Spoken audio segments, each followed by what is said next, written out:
Ya, Gus dulu sempat tanya kenapa dulu ini orang dari Jakarta kok marah Gus. Ya itu unik. Itu cara istidlal guru-guru kita. Jadi kalau wattaba'tu millata abai, kata beliau rohnya itu di wattaba'tu itu. Ittiba awal thumma istakhir ba'da. Ittiba awalan baru bangga dengan bapak-bapaknya. Jangan bangga dulu nggak ittiba gitu loh. Jadi alim dulu baru bangga Habib Jintan. Jangan bangga muridnya Habib Jintan ndak alim-alim. Itu Beb. Ya. Jadi memang saya secara sengaja cerita sanad ini saya baca Mas Jamal ya. Panggilannya apa? Mas Jamal. Mas Jamal ya. Pertama saya baca Al-Iqdul Farid, ini karangannya Said Muhammad bin Alawi. Di sini saya baca supaya barokah dari karangannya Sayyid Muhammad. Di antara orang yang beliau sebut dari ulama Indonesia, beliau ngendikan Al-Habib Al-Mu'ammar Ali bin Abdurrahman bin Abdillah Al-Habsyi. Wal-Habib, ya Kuitang ini Bebe. Ya, jadi juga. Ya, ini juga jad beliau dari omnya Wal-Habib Ali bin Husain bin Muhammad Al-Attas Sahibitat. Wal-Habib Hamid bin Muhammad bin Salim Asyiri. Wal-Habib Muhammad bin Ahmad bin Zain Al-Haddad. Wal-Habib Syekh bin Salim bin Umar Al-Attas. Nah ini Wal-Habib Salim bin Ahmad bin Jindan bin Syekh Abu Bakar bin Salim. Ini kitab karangannya Sayyid Muhammad bin Alawi. Terus ketika beliau cerita Sanad Ad-Darimi, Sunan Ad-Darimi, beliau ngendikan Arwi Sunan Ad-Darimi anis Sayyid Salim bin Jiddan Alian anil Habib Utsman bin Abdillah bin Akil bin Yahya Al-Alawi Mufti Batawi. Ya, an Utsman bin Hasan Ad-Dimyati anil Amir Al-Kabir. Jadi keberadaan Habib Salim ini mudawwan, selain faktanya beliau sering ta'lim juga mudawwan dibukukan. Saya pernah hormat kholnya Syekhona Khalil. Di situ di antara manaqibnya ditulis min ajalli talamidihi Salim Al-Habib An-Nasib Salim Maula Jintan, itu Alu Jintan disebut situ. Jadi ini bukan cerita untuk tafakhur, bukan untuk fakhriyah, tapi ini memang fakta. Untuk fakhriyah, karena pondoknya buyut saya juga namanya fakhriyah juga. Minal fakhriyah. Ya, minal fakhriyah ilal fakhriyah. Nah ini tentang sanad. Tadi saya sudah mentasihkan beliau dan beliau menguatkan hujah kita. Dulu ketika Habib Salim banyak orang yang menyalahkan orang pakai celana Habib. Nanti jenengan yang cerita. Beliau juga bela kultur itu. Saya pernah baca kitabnya Said Muhammad Alawi, judulnya itu Manhajus Salaf fi Fahmin Nusus. Di kitab saya itu halaman 423. Nanti bisa dicek halaman 423. Di situ ada kata-kata wa kanat sunnatu Rasulillah sallallahu alaihi wasallam annahu yat'amu ma yajiduhu fi ardi wa yalbasu ma yajiduhu wa yarkabu ma yajiduhu mimma abahahu wa ta'ala. Terus beliau cerita, siapapun yang makan faman at'ama ma yajiduhu fi ardi fahuwa al-muttabi' lis-sunnah kama annahu hajjal baita min madinati nafsi faman hajjal baita min madinati nafsi fahuwa al-muttabi' lis-sunnah. Jadi supaya perasaan orang Indonesia ketika berpakaian seperti ini, seperti saya, seperti teman-teman ini tetap tercantol, tetap terhubung oleh Rasulullah Shallallahu Alaihi Wasallam. Misalnya Nabi, karena beliau itu orang Madinah, tentu hajinya atau mikotnya dari Dzul Khulaifah. Karena kita orang Indonesia lewat Yalamlam ya harus lewat Yalamlam. Waqta Rasulullah di ahli Madinah Dzul Khulaifah, wali ahli Syam al-Juffah, wali ahli Najdin Qornan, wali ahli Yaman Yalamlam. Jangan mentang-mentang ikut sunnah Nabi terus orang Yaman mikotnya dari Dzul Khulaifah, orang Syam juga dari Dzul Khulaifah. Semua itu harus min madinati nafsi. Sama seperti Rasulullah yat'amu ma yajiduhu fi ardi, kita juga nat'am ma najiduhu fi ardina. Sehingga jangan sampai umat Islam yang perilakunya keseharian ini sudah baik kemudian merasa tercerabut dari sunnah Rasulullah Shallallahu Alaihi Wasallam. Karena Nabi sebagaimana kita ingin dan kita tahu, ketika ada orang Arabi bilang Allahumma arhamni wa Muhammadan wa la tarham ma'ana ahadan, ya Allah hanya saya dan Muhammad yang perlu engkau kasihani, yang lain jangan. Kata Nabi, laqad tahajjarta wasi'an, rahmat Allah yang luas ini kamu persempit hanya karena mungkin kita orang Jawa, orang Indonesia. Makanya saya ini bangga ngaji sama Mbah Mun, di orang Jawa, saya ngaji juga hanya di Indonesia. Kayak gimana Mbah Mun dulu itu lucu. Wong koyok kon tuh kayak orang Jawa kayak kamu tuh mesti ada yang alim. Karena Islam ini kafatal linnas. Makanya yang ahli nahwu Imam Sibawayh padahal beliau Persia. Imam Ghazali juga bukan orang Arab tapi alim hujatul Islam. Karena Allah ingin memaklumatkan bahwa agama ini kafatal linnas. Bukan milik orang Arab saja, bukan milik siapa saja tapi kafatal linnas. Makanya kita harus bangga dengan tradisi para habaib. Ada Rauhah Bukhari. Bukhari itu kita tahu namanya itu Muhammad bin Ismail bin Ibrahim bin Mughirah. Setelah itu sudah namanya bin Bardasbah. Maula Al-Ju'fi ini Bardasbah itu orang yang dulu diislamkan keluarga Al-Ju'fi. Itu Mbah Mun kalau guyon itu Bardasbah cara Jawa Mbah Parmin Mbah Parlan. Tapi nyatanya dia putu alim alamah namanya Imam Bukhari. Artinya kita tentu sepakat, sangat sepakat, sangat menghormati orang-orang yang arfa'u minna nasaban kayak para habib. Tapi para habib juga mau ngakui kayak pakai Bukhari as-Suhul Kutub ada kita Bilal Bukhari. Sehingga memang nggak pernah ada masalah secara sanad, secara tradisi. Di kitabnya Sayyid Muhammad ini ada sanad dari ulama India yang orangnya juga macam-macam dari marga macam-macam. Jadi saya mohon barokahnya sanad ini kemudian kita tahu apa sih sanad itu. Sanad itu ya kadang-kadang harus lewat orang yang mungkin kita tidak cocok. Dulu itu ada sahabat tanya, kalau mencium istrinya pas Ramadan itu sah apa enggak? Kemudian ditanya itu Maimunah. Enggak tanya Saudah karena sangat yakin enggak itu kalau Saudah itu enggak. Itu Maimunah jawabnya kalau kita enggak ngalamin, coba tanya Aisyah yang potensi ngalamin dicium pas Ramadan. Sebetulnya istri yang Nabi itu sama Aisyah itu ya agak gimana ya namanya Doro itu ya rival. Akhirnya tanya, ya Aisyah, gimana hukumnya lelaki mencium istrinya pas Ramadan? Ya dijawab sama Aisyah, qabalani Rasulullah bahwa shaim. Yang lainnya nggak bisa jawab, nggak ngalami. Jadi sanad tuh kadang ya cocok nggak cocok ya memang itu fakta. Kamu mandi junub, kayak apa pinternya sahabat cowok kalau mandi junub ya nggak tahu. Akhirnya tanya sama Sayyidah Aisyah, sama Sayyidah Maimunah. Apapun dekatnya istri Rasulullah kalau perang ya nggak tahu. Wong itu lelaki. Begitu juga afdhalus sahabah kayak Abu Bakar kadang harus berhadis dari orang-orang yang nyun sewu agak deso, bahkan kadang maula kayak Sauban, kayak Rabi'ah bin Ka'ab, orang-orang biasa sekali, khodim dulu. Tapi ini kan barokahnya khodim itu tahu keseharian Rasulullah SAW di dalam. Misalnya Anas, apa kenangan kamu dengan Rasulullah? Kenangan saya itu saya khodim tuh Rasulullah SAW asyra sinin. 10 tahun saya itu tidak pernah melakukan sesuatu ditanya Nabi 5 sonata walali se'in taraktu 5 tarakta. Sehingga kalau saya pas balik itu ya gak berani tanya anak dalam saya ngapain kamu dan sama ini pinter anut sunnah Rasulullah SAW. Akhirnya dalam keluarga saya naik orang buruk gak tahu ditakoi. Jadi hal-hal seperti ini tuh keseharian yang harus kita suka.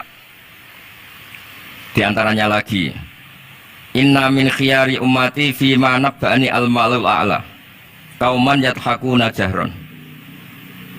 Di antara nanti umat pilihanku adalah orang-orang kalau tertawa itu keras sekali. Kauman yathakuna jahron. Itu dulu juga padahal ada riwayat kasratul dhahki tumitul qalba. Banyak tertawa itu bisa mematikan hati. Tapi ini juga dilawan kalau banyak cemberut bisa frustasi. Nah, sehingga di ilmu ini ceritakan nanti di tasnya Habib Jintan. Semoga nasinya bener, saya tamu pasti dihormati. Nggak penting bener ndak itu nggak penting. Yang penting tamu itu dihormati. Ya kebetulan saya ini tadi kan hormat mbah saya masih bahasa Mbah Mutamakin di Hajan. Terus pagi tadi hormat buka luar di Sunan Kudus jam 7 saya tadi di Kudus. Ya, akhirnya sama teman-teman difasilitasi disuruh naik pesawat tadi jam 11 tadi. Tadi saya tidak capek karena memang saya senang cerita sanad. Tapi yang lucu-lucu saja. Nanti yang serius jangan saya, yang lucu-lucu saja. Biar lucu sampean tuh tidak ngawur, tapi ada sanadnya. Ada seorang mufassir yang bilang ketika nafsiri wa annahu wa adhaka wa abka. Allah itu zat yang memberi kamu tertawa. Mbok kamu ingin susah, tidak akan tertawa. Tapi kalau Allah menghendaki ya tertawa aja. Ada orang miskin frustasi, maunya nggak tertawa. Tahu-tahu jalan-jalan ngerti badut, ya akhirnya tertawa. Ya karena adhaka itu fi'lullah. Kalau Allah menghendaki mau apa? Karena adhaka itu fi'lullah. Nggak bisa. Orang yang baru seneng kayak apa, nggak ingin nangis. Tapi kalau Allah menghendaki wa abka, dinangiskan ya tetap menangis. Wa nawat haka karena kita ini semua adalah objek oleh kudrahnya Allah Subhanahu wa taala. Saya tuh sebenarnya paling tidak ingin ngaji bareng Habib, selain kalah nasab ya kalah ganteng. Ya tapi ditakdir mau apa? Mau apa? Ya sudah sami'na wa ata'na. Jadi saya saat ini tidak cari pahala benar, ini pahala tawadhu karena diundang ya. Saya sudah penting benar salah, penting tawadhu. Jadi saya tadi sedang rayu sama Allah, ya Allah, saya kali ini tidak cari benar, cari tawadhu. Sudah mesti pahalanya besar tawadhu ini. Jadi supaya Islam ini gampang ya. Saya pernah cerita ke kiai yang khusyuk. Kalau sholat lama sekali, tak ceritain hadis. Nabi itu gak pernah menegur orang yang sholat cepat. Yang ada itu sanad negur sholat lama. Terus tak ceritanya hadisnya Mu'ad, tertawa-tawa deh. Gus kamu itu raan kok masih punya dalil. Saya punya sanad. Ada nggak sanad Nabi negur orang yang baca surat pendek? Nggak ada. Yang ada itu yang baca surat panjang. Nanti bisa direvisi sama Habib Jitin kalau nggak cocok, tapi ini yang rileks karena potongan Islam Jawa ini kalau tidak berat nggak akan kuat. Jadi ya sudah, inna minkum munafirin katanya Nabi, sholat yang terlalu lama itu munafir kata Nabi. Afattanun anta ya Mu'ad, kamu bikin umat ini nggak nyaman karena kalau kamu jadi imam tuh lama sekali. Ini alhamdulillah betul, hadis ini harus kita hafal betul.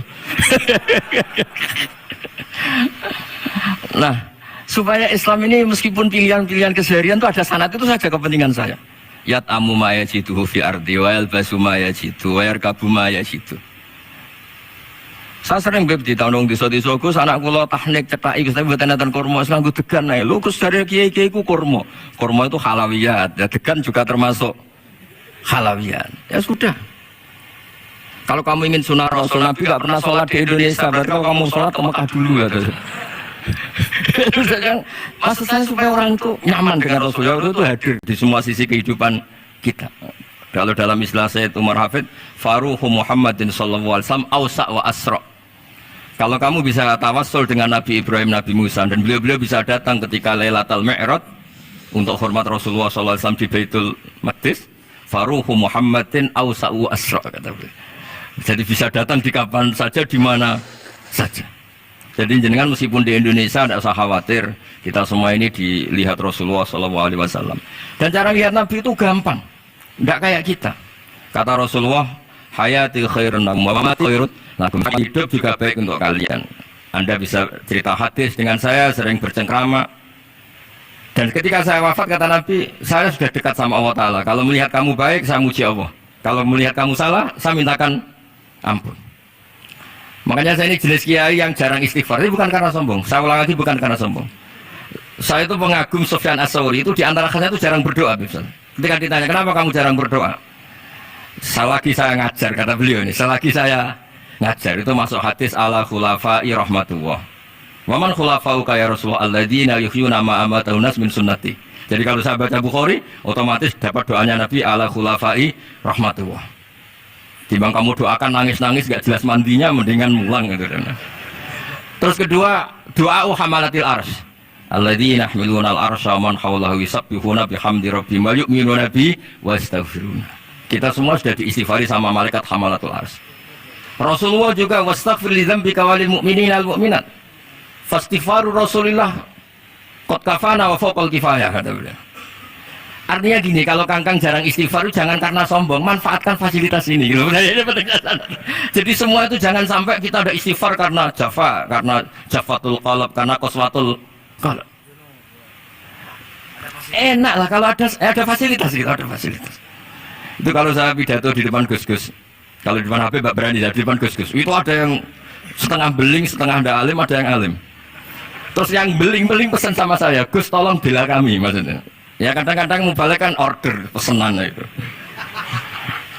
Terus tak bacain ayat walladzina amanu wa taba'athum dzurriyyatuhum biimanin alhaqna bihim dzurriyyatahum wa ma alasnahum min amalihim min syai'. Orang aba-abanya iman, anaknya iman itu nanti surganya disertakan mbahnya meskipun kelas amalnya tidak sama. Jadi mbah-mbahnya alim alama, anaknya yang tidak alim nanti surganya sama-sama yang alim. Kenapa sih kalau ada fasilitas nggak dipakai? Pakai aja nggak apa-apa kan? Yang alim yang komplain. Sudah kamu yang alim dihormati, dicucup, salami template, yang ikhlas saja, tidak usah protes kata saya gitu. Artinya saya inginlah keseharian kita yang awam, yang apa itu harus cari backupan hadis supaya semua keseharian kita itu ada apa? Sanad. Misalnya sampean kalau malam itu nggak bisa tidur, tahajud ndak, witir ndak, ya mutolaah ndak. Tapi lihatlah itu sebagai tarkul ma'asi. Apa tarkul ma'asi? Alhamdulillah malam ini saya tidak zina, tidak maling, tidak dugem. Coba kalau kamu malam-malam di kamar, itu namanya apa? Tidak tahajud, tidak witir kan? Tapi kamu harus syukur karena itu tarku zina, tarku sarikoh, tarku kata wa kata. Supaya kamu tetap syukur sama Allah Ta'ala. Ithmamin mubakhin ila wa yatahaqqaqu bihi tarku haramimma. Setiap mubah yang kita lakukan pasti di saat itu ada haram yang kita tinggalkan. Makanya dulu banyak orang-orang soleh yang semalaman tuh guyon sampai pagi. Bukan karena ingin urakan, enggak, karena mengalahkan setan. Malam itu godaan mungkin ingin ngintip siapa itu masih kuat sekali. Ingin nonton siapa itu kuat sekali. Terus setan dilawan dengan guyon. Ternyata setelah guyon tuh asik, tahu-tahu pagi dadutannya selesai. Oh itu setan bisa setruk melawan orang alim yang seperti ini. Karena nilainya tarkul masih. Meskipun dengan cara guyon, karena kalau yang cara wiridan itu calon wali, kalau yang nggak calon wali, pokoknya tarkul maksiat. Maksud saya supaya harian kamu yang biasa-biasa saya ini menjadi luar biasa karena ada sanad. Ada apa? Ada sanad. Makanya dulu ulama-ulama itu kalau ngelawan setan itu pakai faroh, pakai seneng. Karena setan itu paling seneng kalau melihat orang mukmin susah. Kalau susah terus ngersulo, kalau ngersulo gugat kodok kodar. Disebut innaman najwa minasyaiton liyahzunal ladzina amanu. Jadi setan itu targetnya supaya orang mukmin itu resah. Kalau resah gugat. Pertama gugat orang tua. Ngapain sih jadi anaknya orang miskin? Jadi susah kita kan. Kalau yang nggak mulia ngapain jadiannya Parman? Kalau saya Habib kan langsung mulia, kalau Gus kan langsung mulia. Gugat orang tua, gugat sana, gugat sini. Tapi kalau kamu sudah seneng, wajah pesek, welek, keriting, sawan nggak karuan. Kena bangga gugat siapa-siapa? Ya sudah yang kebaik kul bifadlillah birahmati fabidzalika falyafrahu. Jadi saya ingin semua itu senang bifadlillah birahmati yang rileks, yang saya ini kalau nuruti capek-capek. Tadi malam saya di Mbah Mutamakin, tadi pagi hormat Sunan Kudus. Tadi naik pesawat, datang mandi langsung hormat. Kalau itu dihitung capek, capek. Tapi kalau dihitung senang ketemu Habib Jintan, ketemu jenengan, kesempatan seperti ini nggak gampang. Ya sudah selesai. Makanya ini latihan ya, latihan. Seorang lagi apa? Latihan terus supaya Islam itu ada di semua sisi hidup kita. Saya pernah sering cerita di mana-mana itu. Ada wali itu istrinya cerewetnya bukan main. Itu semua muridnya sudah tak biayai kamu cerai, nanti tak ganti istri yang lebih baik lebih. Nggak mau cerai alasannya apa? Ini wanita bahaya sekali. Kalau sampai dinikah orang lain, kasihan orang lain dapat musibahnya. Biar saya aja yang ngalami, kata wali itu. Jadi dia ada ingin, makanya ada juga kiai itu santri bullying di rumah teh. Santri ini nak pindah pondok, merusak pondok uang, mendingan pondok kuai. Jadi dia handle. Terus sekarang apa? Dia handle daripada merusak pondok orang lain, mendingan pondok. Jadi cerita-cerita seperti ini harus kita kaji, supaya semuanya itu pakai sanad ilmu. Sama lihat di kitab Ihya. Ada bab-bab di Ajaibul Qalb. Apa di bab apa Ajaibul? Di situ kayak apa Imam Ghazali memerankan orang-orang pilihan Allah yang menjadi gampang melihat keseharian. Misalnya gini, misalnya Islam zaman akhir kan katanya tantangannya banyak. Coba kalau baca ayat wa ya'bawah illa yutimma nurah wallahu mutimmu nurih. Agama ini milik Allah, diurus oleh Allah Ta'ala. Islam ke Indonesia itu enggak ditunggoni Nabi. Nabi sudah intaqala ila rafiqil a'la. Kadang di kampung-kampung di Islam nomodin. Ya jalan karena ini agama Allah. Kita ditinggal-tinggal orang yang lebih baik ketimbang kita. Islam kita tunggui. Ya jalan, memang ini agama Allah yang ngurus Allah. Kamu enggak usah khawatir. Jadi seneng kita bukan karena dablek, karena yakin jaminan Allah Subhanahu wa taala. Jangan sampai kamu itu seneng karena dablek, karena arogan, jangan. Karena bidomanillah, yakin bidomanillah wa bikafalatillah. Seperti senangnya Sayyid Abdul Thalib.